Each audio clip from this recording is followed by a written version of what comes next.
వచ్చింది. కానీ నిజమే కాదు. అదే రోజు ఇంటర్వ్యూ చేసింది కదా, అదే రోజు వచ్చింది. కానీ వచ్చిందా కాదా కూడా మాకు తెలియదు. ఈ రోజు పెడితే మేమే షాక్ అయినాం. 50,000 లక్షలు ఇస్తే మేము ఈ హాస్పిటల్ ఎందుకుంటాం, మేము ఇప్పుడు చూస్తుంటే ఇంటర్వ్యూ వాళ్ళందరూ వస్తున్నారు.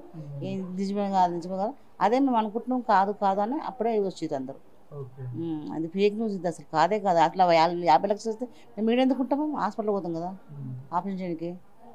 కిడ్నీలు ట్రాన్స్ప్లాంట్ చేయాలని ఎప్పుడు అన్నారంటే డాక్టర్ గారు? చెప్పింది డాక్టర్, చాలా ఎమర్జెన్సీ ఉండమ్మా, ఖచ్చితంగా కిడ్నీ వేసుకోవాల్సిందే, వేసుకుంటే ఆయనకి ఏమైనా భయం ఉంటుంది కానీ లేకపోతే అస్సలు లేదు, ఆయనకు అన్నీ అది అయిపోయింది అని చెప్పారు. కిడ్నీ ట్రాన్స్ప్లాంట్ దొరికిందా ఇప్పుడు డోనర్ కానీ ఎవరు? వచ్చిర్రు, ముగ్గురు వచ్చిర్రు కానీ పైసలు అడుగుతారు. ఒక 30 లక్షల దాకా అడిగింది నాకు ఒక ఆయన. ఒక ఆమె 30 లక్షలు అడిగింది, ఒక ఆయన 20 లక్షలు అడిగింది. నేను అప్పటికి రోషన్ నంబర్ తీసుకొని ఫోన్ చేయండి, కలవండి, మాట్లాడండి అని కూడా చెప్పిన.